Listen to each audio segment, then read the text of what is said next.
Nobody heard her scream because no sound ever left her mouth. When Jed Morgan found the girl hanging from the old cottonwood, there was no crowd, no judge, no prayer. Only the wind pushing her like a warning sign. Her feet still twitched, not the empty kind that says it's over, but the kind begging the world not to look away. Jed had looked away plenty in his life. The sun hammered the dry mesa like God forgot to blink. Maybe it was Wednesday. He hadn't kept a calendar in years. The same wind that once carried porch laughter now dragged dust across bare fields and untended graves. He was feeding the horses, same as always, when he spotted the buzzards, 4 of them, circling slowly above the ridge. Vultures don't show up early. They wait for the final breath. Jed felt in his bones that breath was still hanging on. He followed the wind to the edge of his land, to the cottonwood folks called Widow's Hang. There she was. Couldn't be more than 20. Rope tight around her throat, hands tied in front like she never had a chance. Dress ripped the shoulder, dirt smeared. Sunburn raising blood under her skin. Eyes wide open. No rage, no panic, just a quiet kind of pleading. The kind that hits the place of grief, never fully heals. Jed didn't think, he moved. Years of war, losses, and heavy silence melted into one step forward. The knife on his belt found the rope, like it knew what came next. One cut, and she fell into his arms, limp but living, breath hitching, skin cold, blood tacky on her cheek. Still no sound, no sob, no thank you, no name, only the soft scrape of her breath finding its way back. 10 years, Jed believed he'd buried his last reason to care. Holding her there, he felt like a man again. Because if evil can hang a girl in silence, then a man who keeps quiet ain't much of a man. She didn't talk that night. Not one word. Jed laid her on the cot, pulled an extra blanket up, and lit the stove the way he always had, slow, careful, like it was still his wife's kitchen. Iron warmth filled the room, but she shivered from something deeper than cold. He poured water, wiped dirt from her arms, cleaned the dried blood at her temple. Her skin flinched and then settled. A scar ran across her palm, old, deep, the kind that says this wasn't the first time someone tried to end her. Outside, coyotes cried like they were mourning. Maybe they were. Jed didn't sleep. He sat in the old chair, watching her chest rise and fall like a dying fire, teaching himself how to breathe again. At daylight she stirred, opened her eyes like she wasn't sure the world still existed. Her voice came out cracked and dry as bone. She asked where she was. When he told her, she didn't look relieved, just nodded like she'd heard a sentence read. Said her name was Lena. I am 20 years old. Not much else, but the bruises told a fuller story. Jed didn't push. He let the quiet do the asking. Maybe truth walks out on its own if you give it space. Then she lifted her eyes, sharper now, and said the thing that turned his stomach. They'd called her a horse thief and said she was trouble. Jed blinked. A horse thief gets a whipping, maybe a cell. Hanging somebody from a tree without a trial? That's not justice. That's a message. A sign someone wanted the whole town to read. Which meant one thing Jed wished wasn't true. Whoever strung her up didn't think the job was done. Jed spoke little that day. He sat on the porch with coffee, watching the sun climb the ridge like it was ashamed to show its face. Lena stayed inside, resting, trying to heal. But healing isn't quiet when every gust of wind reminds you of rope on your neck. By mid-morning he saw them, buzzards first, then dust, then hooves. For riders easing in from the South Trail. Not fast, not loud. The kind of slow that says they're not passing through. Sheriff Arlen Briggs led them. Same dented star, same preacher smooth voice. He pulled up at the fence and tipped his hat like they were old friends. Jed didn't move. Mornin'. Morgan, the sheriff said. Heard a girl went missing last night. You see anything odd out here? Jed sipped. Plenty strange, Sheriff. Coyotes been howlin' like sinners. Briggs smiled thin and tired. Funny. Someone found small bear tracks heading north. Strange how they stopped near your barn. Jed didn't blink. Guess your witness ain't much of tracker. The silence got thick enough to chew. That was only the warm-up. The real storm was still behind them. Briggs leaned forward a hair, voice lower. So we're clear, harboring a thief, especially a colored one, makes you part of the trouble. Jed didn't flinch.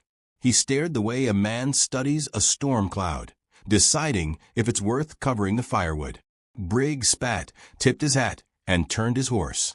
They rode off slow, real slow, like they wanted him to feel every beat of that warning. Jed waited until the dust settled and went inside. Lena was upright now, eyes hard. "They'll come back," she said. "They'll come back." Jed nodded. "Yeah. Next time they won't ask." She met his gaze, calm instead of scared. "Then we better have answers." Jed always built things to hold. Fences, saddles, a cabin that could take summer storms and still stand like an old soldier. But that evening, under a fading orange sky, he dug up what he'd hoped to keep buried. From under a loose barn plank, he hauled out the war chest. Not medals, he never wanted those. Tools. The kind you don't touch unless peace is already dead. Coils of wire. Powder. A hammer wrapped in oilcloth. Rail war gear. From a time when men settled arguments with fuse and flame. Lena stood in the doorway. "You were a soldier." Jed didn't look up. "No. I was a man who ran out of words." She stepped closer, quiet on the hay. "They're coming, aren't they?" He nodded. "And they're not coming to chat." They worked till late, laying wire across fence lines, packing the barn base, setting lanterns to throw shadow instead of light. It wasn't only prep, it was a reckoning. Every nail Jed drove whispered back. Regret, anger, loss. 8 years of quiet turning into a war tune. Past midnight, the wind shifted. It carried a smell every rancher knows. Dry grass burning. Jed stepped outside, eyes searching the ridge. Torches moved steadily. Sheriff Briggs was back, and this time he brought more than questions. From the barn's edge, Lena said, "If we run now, we might make it." Jed stared at the fire line crawling toward them, then looked at his land, his barn, the place he used to hide from the world. "We don't run," he said. "Not anymore. Standing your ground out here always has a cost." The fire line hit the traps before it reached the house. A sharp crack split the dark, then another. The barn threw light like a second sunrise, men and flames cutting long shadows across the dust. Jed held steady, Lena at his side, rifle in one hand, truth in the other. They didn't shoot to kill, not at first. They shot to make it plain. Quiet isn't surrender. Peace costs something, and so does cruelty. Some of Briggs's men bolted. Some fell. When the smoke thinned, the one still breathing looked at Jed without fear. More like respect, maybe even shame. Briggs never got past the gate. But Jed knew some fights don't end when the dust drops. Some follow you home with daylight. Lena tied her scarf around a cut on Jed's arm. He didn't wince, just stared over the land, scorched, scarred, still standing. "You think it's over?" she asked. Jed shook his head. "It's never over. But maybe now it can start again." She smiled, small enough. Then I turned to pack. She had somewhere to be, someone waiting. Jed watched her ride away, and for the first time in 8 years, didn't feel like the world had left him behind. He stepped inside, poured coffee into a dented mug, and sat in the same creaky chair like any other morning. Only this time, he wasn't just getting by. He was remembering why he stayed. Some stories finish in smoke, some in silence. The ones worth telling end in a choice. So ask yourself, would you have stayed? Would you stand your ground with fire coming, or walk off hoping somebody else draws that line? Out here, it's not really law or payback. It's refusing to forget what matters and having the grit to act when silence would be easier. If this stirred something, tap like. It helps more folks hear the tales that still count. And if you want more real grit from dusty trails, subscribe. Ride with us next time. We don't ride alone. The wind remembers, and so do we.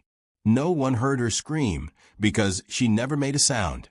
When Jed Morgan found the girl hanging from that same old tree, there was no crowd, no justice, just the wind using her like a flag. Her feet still moved, not the kind that means it's done, but the kind that begs you not to turn away. Jed had turned away before. The sun baked the mesa like the sky forgot how to blink. He thinks it was Wednesday. He hadn't checked a calendar in years. Laughter that once drifted off porches had been traded for dust crossing empty fields and forgotten graves. He was feeding horses when he saw the buzzards, for black spirals above the ridge.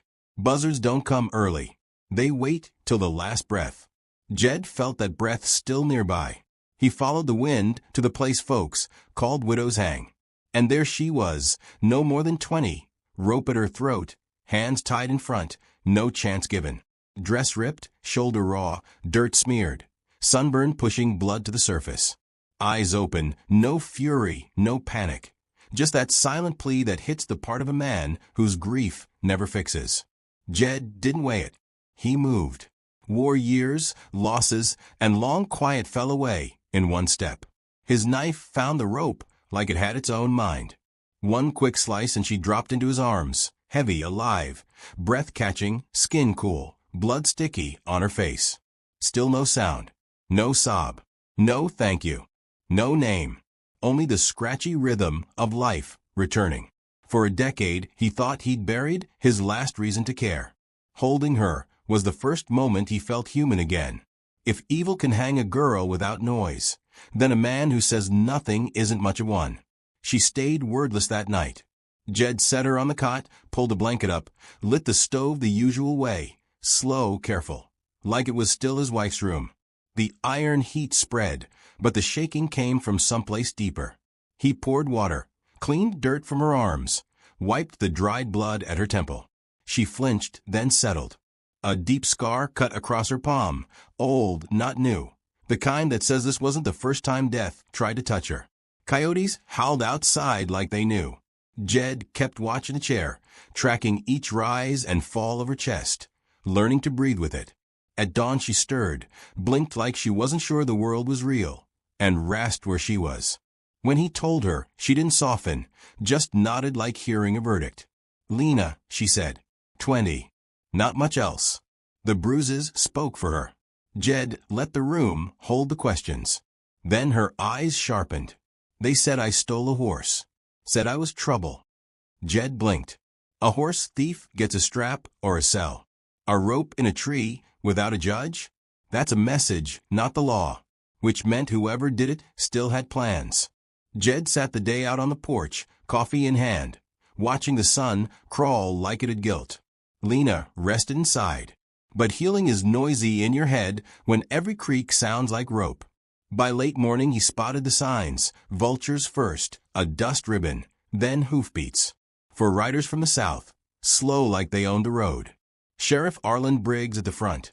Same bent star, same oily preacher tone. He stopped the fence and tipped his hat. Jed didn't shift. "Mornin', Morgan," the sheriff said.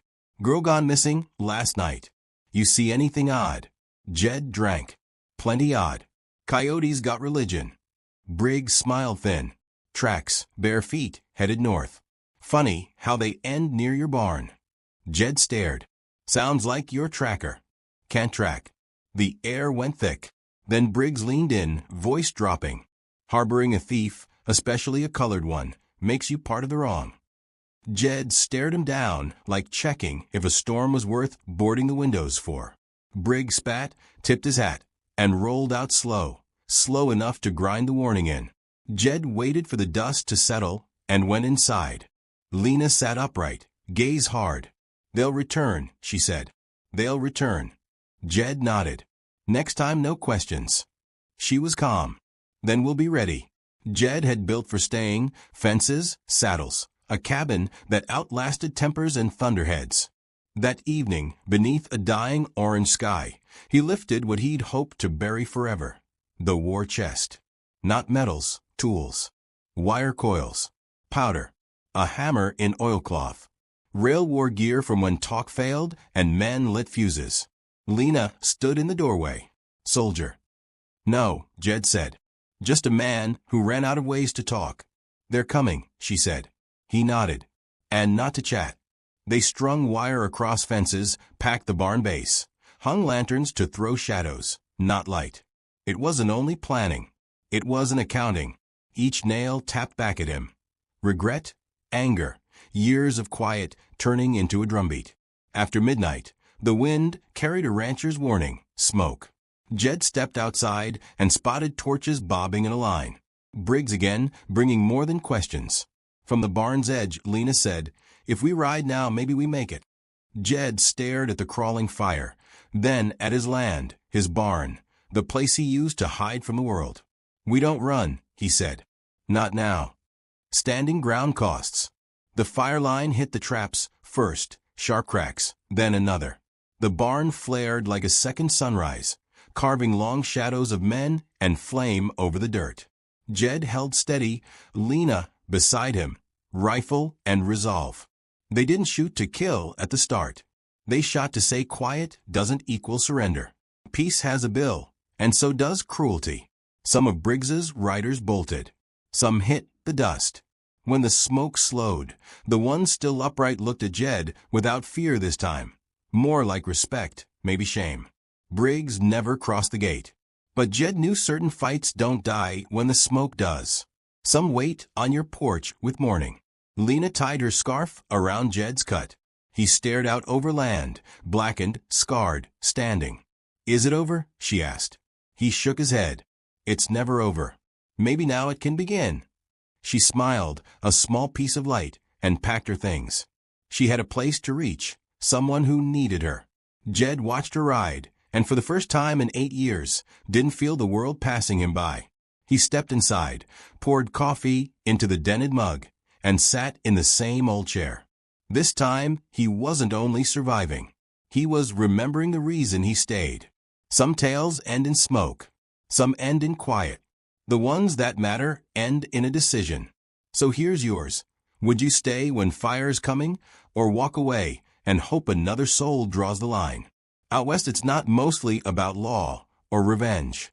It's about refusing to forget what counts and finding the courage to act when silence would be easier. If this moved you, hit like.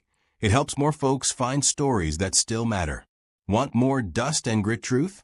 Subscribe and come back. We ride again, never alone. The wind remembers. So do we.